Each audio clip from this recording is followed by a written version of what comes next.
네, 시청자 여러분 안녕하십니까. 잘생긴 네 남자 열띤 토론이 펼쳐지는 주식 사신기 진행을 맡은 홀짝 박사 김무석입니다. 자, 시작이 좋으면 끝도 좋다라는 말이 있는데요. 자, 오늘 2009년 첫 증시 거래일이었죠. 오늘 증시가 급등을 하면서 자, 2009년 한 해도 오늘만 같았으면 좋겠다라는 기대를 가져봅니다. 자, 오늘도 주식시장의 달인들을 모시고 여러분들과 함께 2009년 주식시장에 대해서 열띤 토론을 펼쳐보도록 하겠습니다. 자, 오늘 토론에는 동양종금증권의 강남 프라임지점 센터장을 맡고 계시는 각지문 센터장과 모아투자연구소의 권종호 대표, 그리고 JD인베스트먼트의 윤정두 대표 함께 하시겠습니다. 네, 나와주셔서 고맙습니다. 네, 안녕하세요. 자, 오늘 또 첫 번째 주제 토론이 또 궁금해지는데요. 오늘 어떤 내용과 함께 토론이 이루어질지 이제 첫 번째 토론 주제부터 열도록 하겠습니다.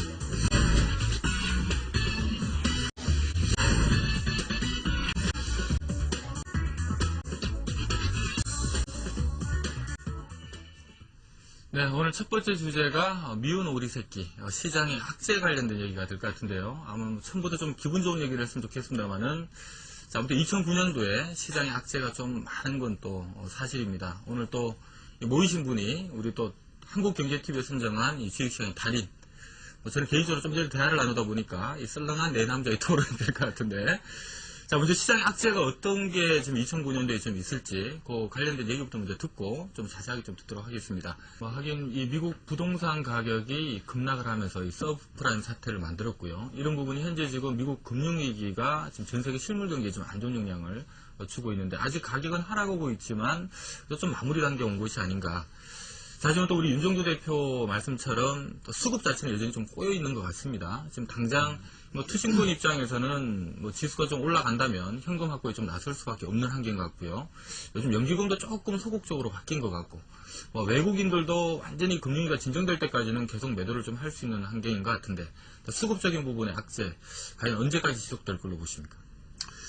제가 볼 때는 좀 빨리 개선된다고 하면은 그렇다면 2009년도 7월 이후 하반기 정도 되지 않을까 이렇게 보고 있고요. 그래서 사실 이것을 악재라고 표현하기에도 좀 그렇습니다. 그런 이유가 이제 2007년부터 해서 지속돼 왔던 범위 기준이거든요. 다시 말씀드려서 연기금 같은 경우에 현재 기준에서는 지난 연말에 다 공표된 범위이긴 합니다만, 올해 주식 비중을 20.3% 원래 채우기로 했었는데요. 네. 그 부분을 17% 기준으로 낮춰버리고 말았습니다. 네. 일단 연기금 부분부터 이제 보면서 설명을 드리도록 하겠습니다. 준비해놓은 표가 하나 있는데, 연도별로 연기금의 주식 투자 비중입니다. 사실상의 연기금이 들어올 수 있는 자금, 지난 2008년 10월 말의 기준인데요. 이때 이제 1100포인트 기준이었어요. 그렇게 된다면 이제 연말 기준에 1100포인트 또 기준 잡는다면은 거의 27조 6천억 정도 수준. 다시 얘기해서 2007년도 33조에서 2008년도에 10조 이상 추가적인 매수가 들어왔는데, 결국 손실을 15조 이상 봤다라는 거죠. 원래 이제 2008년도에 17조를 채웠어야 되는데, 장이 무너지면서 이 손실폭 확대와 함께 12.3%로 줄어들었다는 겁니다. 이것이 2009년도에 사실상 20.3%까지로 확대한다. 그럼 운영자산 부분이 255조 8천억 정도로 예상하고 있는데요. 엄청난 금액이 되겠죠. 그렇게까지는 지금 기준으로 놓고 본다면 그러면 대략 한 23, 4조가 들어와야 되는데, 지금의 여론상으로는 불가능하다. 그렇기 때문에 17% 수준으로 줄였다. 다만 이것은 이제 시장의 악재 요인보다는 그나마 다행스럽다. 그러니까 2008년도 기준점 대비해서는 그나마 크게 더 줄이겠다라는 내용은 아니기 때문에 다행스럽다. 대신에 지금 17% 기준이면은 그렇다면 한 17조 정도의 매수 여력이 있지 않겠느냐라는 기대감을 가지실 수가 있는데요. 그 부분을 이렇게 놓고 보셔야 됩니다. 17%를 채우겠다라고 하면은 운영 기금의 성격상 플러스 마이너스 5% 기준을 잡거든요. 그럼 12에서 22까지 채운다는 거예요. 그러면 지난해 연말 기준으로 12.3이라고 했을 때 안 채울 수도 있고, 많이 채우면 더 채울 수도 있다는 건데, 일단 여론에 밀려있기 때문에 상반기 내내 추가적으로 공격적으로 들어올 가능성은 상당히 적지 않겠느냐. 이 부분. 그렇다면 2005년, 2007년도 시장 끌어온 게 투신과 연기금이 되는데, 연기금이 한 발 뺐다는 거고요. 투신 같은 경우에는 적립식 쪽에서의 지속적인 누적 금액이 확보가 되고 있습니다만, 거치식, 개인들이 아니죠. 기관들 쪽에서 거치식을 환매를 계속 하고 나가고 있다는 겁니다. 그러니까 예전에도 방송 때 계속 말씀드렸다시피 운영사 쪽에서는 우리 로스컵 범위를 넓게 잡겠다라고 얘기를 할 필요도 없다는 거예요. 왜 그런 분위기를 조성해서 개인들 자꾸 못 빠져나가게 막어만 놓고 기관들이 그쪽을 좀 계속 빼고 있기 때문에 이 부분의 범위에 있어서는 다 아시는 것처럼 금융경제지표 자체가 안 좋기 때문에 지속적으로 빠져나갈 수밖에 없는.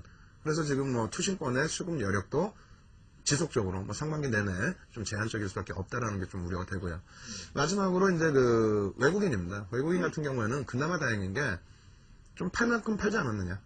물론 이제 예전의 평균 지수 대비해서는 우리나라 지수가 좀 더 위에 있기 때문에 추가적인 악재가 나온다면 좀 더 물량이 나올 가능성도 있습니다만 글로벌 시장에서의 외국인 평균 지분율 감안했을 때는 지금 29%, 28%대 비중이라면 공격적으로 들어올 이유도 없고요. 그렇다고 해서 공격적으로 추가 매도가 나올 이유는 없습니다. 그 정도 이제 좀 위안이 되고요.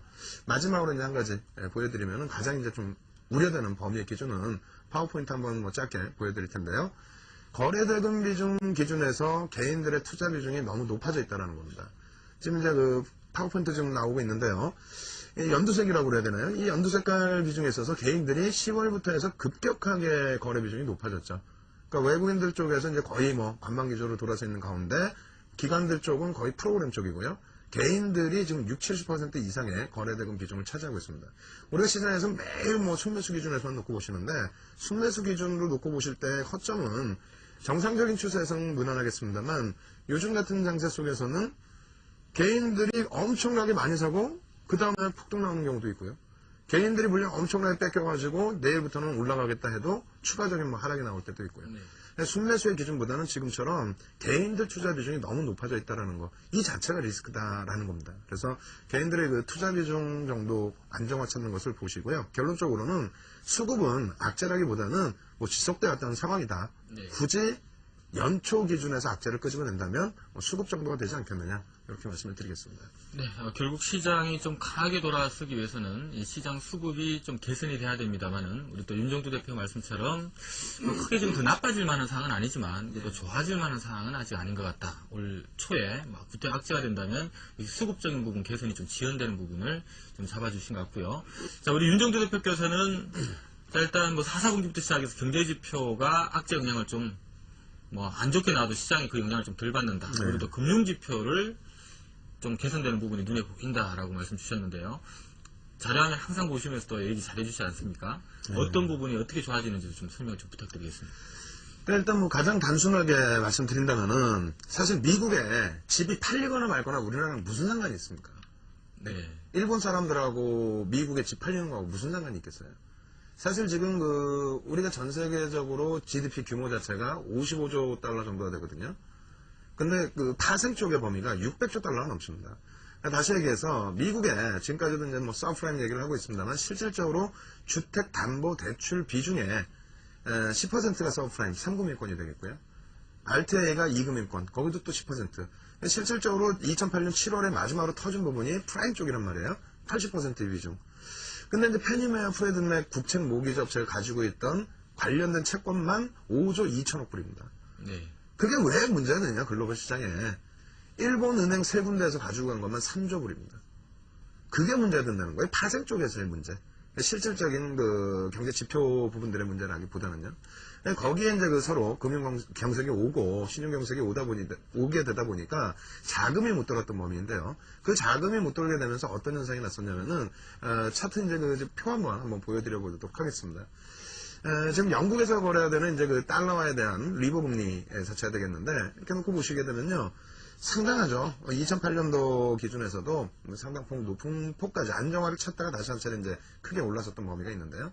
지금 이 범위가 이제 G7 회담, 그러니까 글로벌 시장에서의 공조화가 이루어진 이후에 급격하게 안정화를 찾고 있다는 겁니다. 금리도 어느 한 국가에서 내리면 안 되거든요. 공조화 체제에서 같이 내려야지. 우리나라 같은 경우에도 말이 됩니까? CD 금리 자체 6%를 넘었다는 게 그게 이제 10월 중순, 10월 말이라는 거예요. 그 부분에 있어서 다시 2004년 수준까지 돌려놨다는 거고요. CDS 프리미엄은 뭐 아직까지는 좀 미흡합니다만 그래도 700bp 수준까지 올랐었던 범위가 300bp 수준으로 내려와 있다라는 범위. 뭐 이런 식으로 이제 금융지표 자체가 뭐 안정화를 찾고 있죠. 원달러 환율 부분도 마찬가지입니다. 지금 범위에서는 달러와 인덱스의 강세를 감안했을 때 1,300원 선 전후에서만 움직이면은 안정화가 됐다 보실 수 있다라는 거예요. 결론적으로 다시 말씀드린다면은 경제지표 자체는 가장 우습게 얘기하면요. 중국 쪽에서 그런 일이 있었습니다. 중국 쪽에 원자재 가격의 하향 안정화 추세 때문에 생산자 물가지수와 소비자 물가지수가 하락하면서 안정세를 줬거든요. 그러니까 그거에 대해서 중국이 반등이 나오고 우리나라가 강세를 떼니까 이야 박수 치면서 난리가 났었어요. 왜냐하면 PPI, CPI가 안정세를 찾으니까 금리 인하하기 좋아진다. 경기 부양할 수 있다. 근데 미국 쪽에서요. 생산자 물가지수가 3개월 연속, 4개월 연속 이제 밀려 내려왔단 말입니다. 근데 그날 하필이면 미국이 빠졌어요. 빠지니까 그걸 갖고 뭐라 그러냐면은, 야, 생산자 물가지수가 내려와갖고 경기 침체다. 네. 말도 안 되는 결과론적으로 자꾸 해석을 하는데 실질적으로 그 다음날 역시 이제 그 생산자 물가지수 나온 다음날 강한 반등이 나왔었고요. 그리고 그날도 생산자 물가지수가 약세를 띄었을 때에도 오히려 강하게 돌려놨었다는 거예요. 장 초반에는. 그러니까 무슨 얘기냐면은 결론적으로 경제지표 지금 뭐 50년 만에 최저치에 놓여져 있는 세계시장의 금리라든가 경제지표 자체가 이제는 더 이상 이제 추락할 범위는 없다는 겁니다. 네. 근데 이렇게 말씀드리면 그럼 굉장히 좋다라는 얘기가 되는데 그 좋아지는 범위는 실물 경기에 조금 더 확실하게 표출이 돼야 되기 때문에 그러니까 지표의 개선폭이 완전히 나와줘야 되기 때문에 그렇다면 최소 범위를 두자. 최소한 6개월 이상은 좀 시장이 바닥을 잡고 행보 또 에너지를 응축하는 구간으로 봐야지 여기서 뭐 V장으로 나오려면 뭐 수급이 있어야죠. 뭐 또 혹은 경기 지표가 급격히 개선이 돼야죠. 혹은 기업 실적이 특별하게 개선이 돼야 되는데 아무것도 없기 때문에 지금의 만족도는 하반 경직성에 대해서만 좀 만족하자 이렇게 말씀을 드리고 싶습니다. 네, 일단 뭐 결과적으로는 중기적으로는 좀 긍정적으로 보지만 일단 당장 앞으로 한 3개월, 6개월 정도를 내다본다면 하반 경직을 잡는 그런 과정이 되지 않을까. 네. 자, 어쨌든 간에 뭐 더 떨어지지 않는다면 뭐 주식 투자하신 분들 입장에서는 하나의 좋은 얘기가 될 것 같은데요.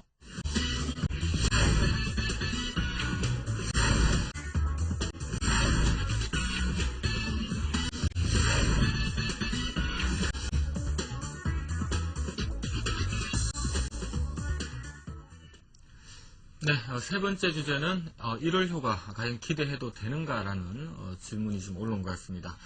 자, 아무튼 산타랠리는 없었고요. 1월달 연초 효과에 대한 기대감이 좀 무럭무럭 생기고 있는데 오늘 1월 또 첫 번째 개장일날 지수가 급등을 해서 좀 더 이어지지 않을까 하는 기대감을 갖게 됩니다. 자, 우리 윤종대 대표께서는 그래도 한 1200 정도 가면 잘 가지 않을까 말씀 주셨는데 자, 1월달 1200 정도까지 보는 이유에 대해서 좀 부탁드리겠습니다. 1200 가면 잘 가지 않을까가 아니고요. 1200 넘어주면 좋죠. 넘어줬으면 좋겠다 이렇게 말씀드렸는데 일단 뭐 시간 별로 없으니까 차트 좀 놓고 보면 설명드리겠습니다. 먼저 이제 그 다우지수 보면서 설명을 드리고요. 이게 연말까지의 차트입니다. 그동안 좀 문제가 됐었던 60일선을 일단은 뚫어줬다는 거에 의미를 두고요. 이왕이면은 뭐 지난번에 고점 라인으로 형성되어 있는 9,000포인트 좀 안착을 해주고요. 여기만 좀 돌파시켜준다면 1월 20일까지 해서 뭐 9,600 9,700 라인까지 올라오지 않을까 이렇게 보고 있는데요. 그렇게 된다면 국내 지수 뭐 거의 비슷비슷합니다. 어차피 글로벌 지수 똑같이 흘러가고 있는데 다우 지수가 9,000포인트 공방이 나와주는 무렵에 1,200포인트대의 안착 공방이 나와주지 않을까 보고 있고요. 그 위쪽으로 이제 한 단계 올라서게 되면은 1,300까지의 기준인데 제 기준에서는 일단은 뭐 상반기 내내의 목표가 1,300 안착이기 때문에 뭐 그렇게 가파르게 흘러가는 흐름보다는 좀 뭐 순도 있게 움직이겠다. 그러한 이유는 일단 가장 먼저 이 빅스 주봉 차트 놓고 보여드리는데요. 이 빅스 차트에서 상반기에 35% 미만으로 좀 내려와 줘야 됩니다. 뭐 역사상 최대 고점 라인들 다 뚫고 올라갔는데 이게 안정화를 찾아야 시장이 안정되는 거고요. 두 번째로는 하반기에 20% 수준까지 형성이 되어야만 그래야 우리가 2005, 2007년처럼의 랠리를 기대할 수 있는 거다. 지금으로서는 뭐 기대감만 가지고 내동매매를 할 수 없다. 마지막으로 한 가지만 더 보여드릴게요. 일단 시장에서 가장 편하게 생각하실 수 있는 범위 그러니까 뭐 지난 시간에도 계속 말씀드렸습니다만 현금을 확보하실 때 인출의 기준이라고 그랬어요. 왜 그러냐면 한번 쭉 보시면은요. 이 빨간 색깔 선이 실질금리가 돌아섰을 때 기준입니다. 실질금리가 돌려졌을 때 상승 랠리가 나오거든요. 아직까지는 실질금리 내려서고 있는 범위입니다. 이 돌려지는 것을 확인하시면 되는데 이렇게 놓고 보시면 되겠어요. 2003년 6월부터 2004년 5월까지 미국의 금리가 1%였습니다. 근데 기준금리가 올려진 게 2004년 6월부터거든요. 그로 그 다음부터 흘러왔던 범위가 2005, 2006, 2007년 3년의 랠리가 나왔다는 거예요. 네. 그러니까 2003년부터 2004년도에 그 첫 번째 상승 랠리를 놓치더라도 금리 돌려주는 거 보고 들어가셔도 충분히 3년 동안 수익 낼 수 있다. 그때에 대해서 돈 없으면 어떻게 하실 겁니까? 지금은 좀 인출하셔가지고 네. 꼭 그 원금 만들어 놓으시고 상반기엔 차분하게 대응하자 이렇게 말씀드리겠습니다. 네, 일단 상반기에는 현금을 좀 확보를 해놓자라는, 좀 올라간다면 현금 확보 쪽으로 좀 인출 말씀드린 것 쪽으로요. 같고요. 네. 자, 일단 내일 또 강남에서 제가 무료 강연회가 있는 걸로 알고 있는데 좀. 아니죠. 내일 하면은 겹치니까 큰일 나죠. 아, 예. 그래서 저희 쪽에 한 분도 안 오시기 때문에 일요일 날로 했습니다. 예. 그래서 일요일 1월 4일 오후 2시부터 3시간이나 4시간 진행을 해드리는데 강남에 그 서밀센터라고 있습니다. 삼성역에요. 서밀센터 17층에 강연회장에서 일요일 2시부터 뵙도록 하고요. 시황 업종 그리고 이제 사실상은 ELW 위주에서의 교육을 좀 진행해 드리도록 하겠습니다.